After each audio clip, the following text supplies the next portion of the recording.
شب که شد تلفنم را نگاه کردم با امید اینکه از ایسان خبری بگیرم، اما تلفن او خاموش بود و من نتانستم با او تماس بگیرم.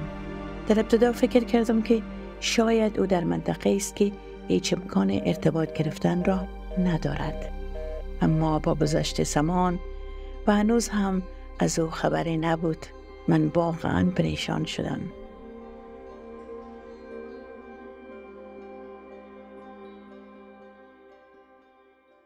من منتظر بودم به امید هر نشانه‌ای که او خوب است. من با همه ارتباط خوب داشتم، به خصوص با دختری که تیم ما را در محل کار رهبری می‌کرد. صحبت کردن با او آسان بود و او همیشه داستان‌هایی در مورد زندگی خود را با ما بیان می‌کرد. یک روز او کتاب را بدون اینکه چیزی در مورد او بگوید به من داد. معلوم شد که کتاب مقدس است.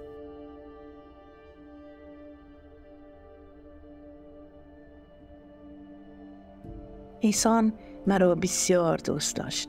او گفت هر راهی که بروی من بهترین دوست تو هستم و تو را دنبال خواهم کرد. او به من اطمینان داد. من همیشه در پلویت راه می روم و به این ترتیب به مدت 6 ماه شروع به خواندن صفحات عهد عتیق و جدید کردیم.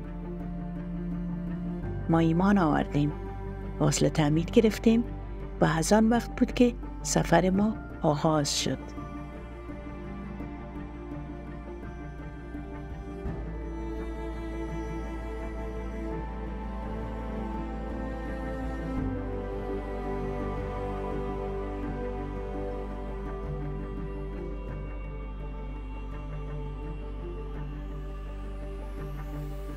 یک شب شوهرم پس از ملاقات با گروهی گم شد. آخر شب بود و ترس من بیشتر شد. احساس کردم چیزی بد اتفاق افتاده است.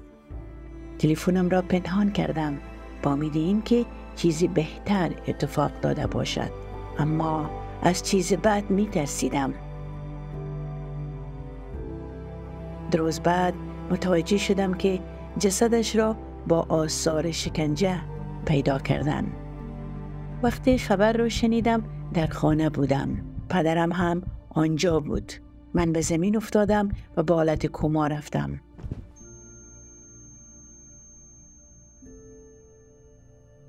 وقتی به هوش آمدم دوباره به خانه برگشتیم. جنازه شوهرم را برای دفن می بردن.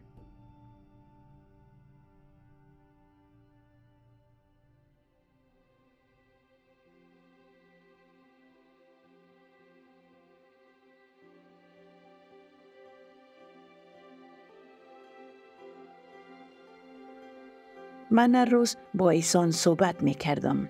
حالا که او رفته هر شب با خدا حرف می زنم. من معتقدم که او به تمام دعای من گوش می دهد و مرا می شنود.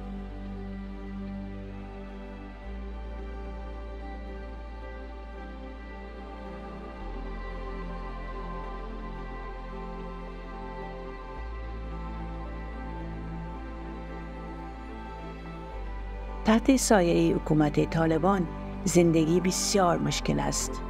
با این حال با پایداری در ایمان قوی خود در طوفان زندگی به پیش می رویم. همانطور که راه مسیر را انتخاب کرده ایم، این درک را پذیرفته ایم که این مسیر بدون آزمایش نیست، اما با امید و وعده هایی که خداوند به ما داده است استقامت می کنیم و این راه را ادامه می دهیم.